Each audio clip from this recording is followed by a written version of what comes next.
एक बार फिर से आप सभी का स्वागत है। इस वीडियो के माध्यम से मैं बहुत यूज़फुल जानकारी आप लोगों के साथ शेयर करने वाली हूँ, जो पति लोगों के लिए बहुत यूज़फुल है।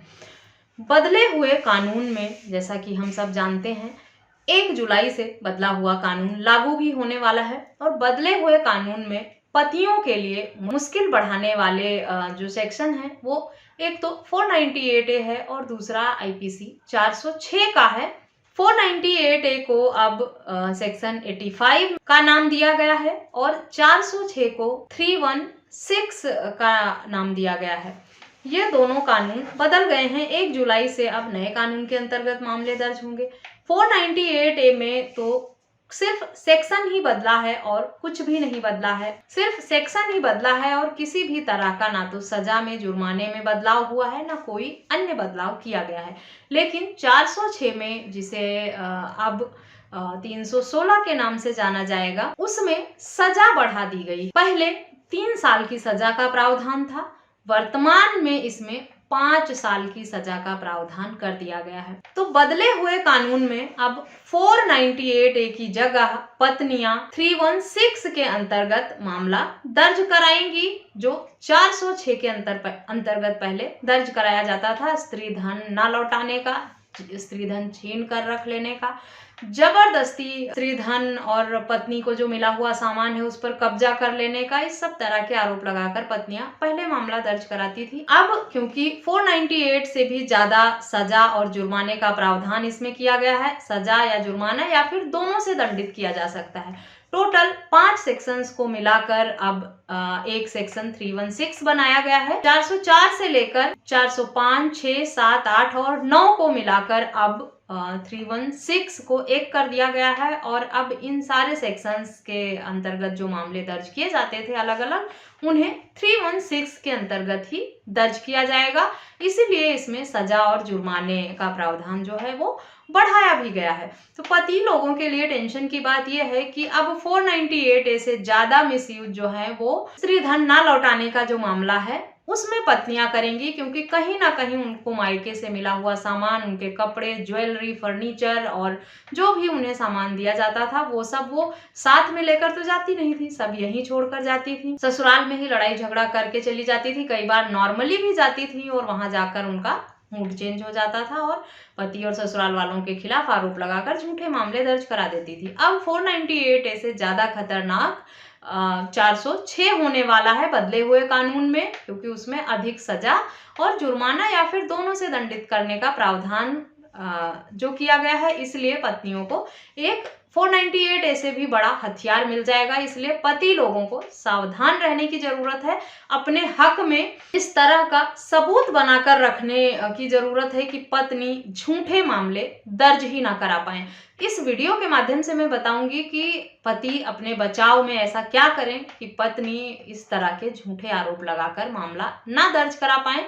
और ये 406 का मैटर, जिसे अब ये सेक्शन 406 का जो था, जिसे 316 के अंतर्गत नए कानून में दर्ज किया जाएगा, उसमें पति लोग अपने बचाव में सिर्फ एक काम करेंगे तो इस झूठे मामले से वो अपने आप को बचा पाएंगे। इससे पहले मैं इस सेक्शन पर डिटेल में आपको जानकारी दूं, आपको रिमाइंड कराना चाहूंगी कि मेरे चैनल पर नए हैं, अब तक सब्सक्राइब नहीं किया है तो प्लीज सब्सक्राइब करके बेल आइकन को जरूर प्रेस करें, ताकि इस तरह की और भी इंफॉर्मेटिव वीडियोज आपको घर बैठे मिलती रहे। 498 ए का झूठा मामला अगर आरोप लगाकर किया है तो उसमें तो पति आसानी से बच जाते थे। साबित करके समान आरोप लगाया है तो, या लिमिटेशन पीरियड से अधिक का समय अगर हो गया है तो पति इन बातों को साबित करके 498 ए के एफआईआर को क्वेश करा सकते हैं। मामला फंसता है 406 में कि पति ये साबित कैसे करे कि पत्नी अपना जो स्त्री धन था वो लेकर चली गई है, सामान यहाँ कुछ भी नहीं छोड़ा था, या हमने छीन कर नहीं रखा है, उसने मर्जी से छोड़ दिया है सब कुछ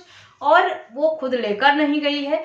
ये सब सबूत पति कैसे इकट्ठा करे, इस बारे में जानते हैं इस वीडियो के माध्यम से। अगर आपकी पत्नी घर छोड़कर गई हैं, नाराज होकर चली गई हैं और आपको लगता है कि वो आप पर झूठे आरोप लगाकर मामला दर्ज कराने वाली हैं, क्योंकि आपके बीच में विवाद हो रहा है, लड़ाई झगड़े लगातार हो रहे हैं, पत्नी आपको धमकियां दे रही हैं लगातार कोर्ट और पुलिस में कंप्लेंट करने की, केस करने की, तो आपको सावधान रहने की जरूरत है। अपने बचाव में आप सिर्फ एक नोटिस ही भेज दें अपनी पत्नी को, या लीगल नोटिस भेज दें और उसमें एक टाइम पीरियड दें 15 दिन या 1 महीने का, कि इस नोटिस को पाने के 15 दिन या 1 महीने बाद अगर उनकी पत्नी उनके साथ घर बसाना चाहती है, रहना चाहती है उनके साथ, तो आकर उनके साथ रहें।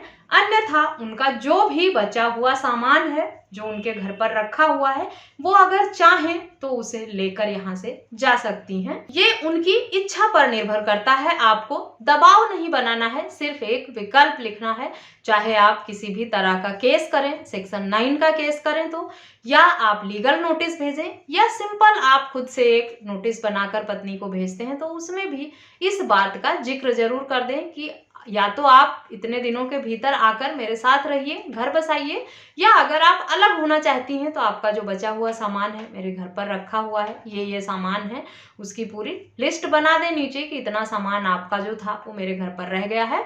आप अगर नहीं रहना चाहती हैं, अलग ही होना चाहती हैं, आपको घर नहीं बसाना है, मेरे साथ नहीं रहना, तो ये सारा सामान आप चाहें तो लेकर जा सकती हैं, जो मेरे पास आपका सामान रखा हुआ है। अगर आप ये मेंशन कर देते हैं, चाहे वो पुलिस कंप्लेंट हो या नोटिस हो या सेक्शन 9 का केस हो, कुछ भी आप करते हैं, उसमें एक ये लाइन अगर आपने लिख दिया तो फिर पत्नी केस नहीं कर पाएगी, और करेगी भी तो आपके पास सबूत होगा कि आपने तो खुद ही पत्नी को कहा है कि नहीं रहना है, तो आप अपना सामान लेकर जा सकती हैं, ये विकल्प आपके पास है। लेकिन उसके बाद भी पत्नी नहीं आई सामान लेने और अब आप पर झूठा आरोप लगाकर मामला दर्ज करा रही है। इससे आप 406 का जो झूठा मामला है उससे अपने आप को बहुत ही आसानी से बचा लेंगे, और झूठा जोर दबाव करके रखने का, छीन लेने का, जबरन स्त्री धन रख लेने का, गलत इरादे से रख लेने का, ये सब जो मामला दर्ज कराती हैं पत्नियां,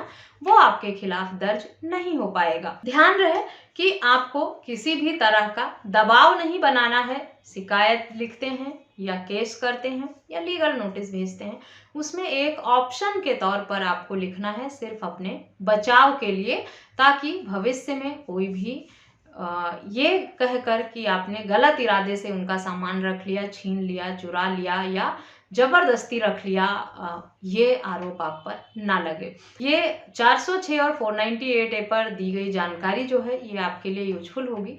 अगर जानकारी यूजफुल लगी है तो इस वीडियो को और लोगों के साथ शेयर करना बिल्कुल भी ना भूलें। चैनल को अब तक सब्सक्राइब नहीं किया है तो सब्सक्राइब भी ज़रूर करें, ताकि इस तरह की और भी वीडियोज़ आपको मिलती रहें। वीडियो को सुनने के बाद या किसी अन्य टॉपिक पर अगर आपके कुछ सवाल हैं या मुझसे वीडियो चाहते हैं तो मुझे कमेंट करके ज़रूर बताएं। वीडियो में दिए गए व्हाट्सएप नंबर पर संपर्क करके आप मुझसे और भी लीगल जानकारी भी प्राप्त कर सकते हैं। इस वीडियो में बस इतना ही, मिलते हैं नेक्स्ट वीडियो में, तब तक के लिए थैंक यू एंड बाय।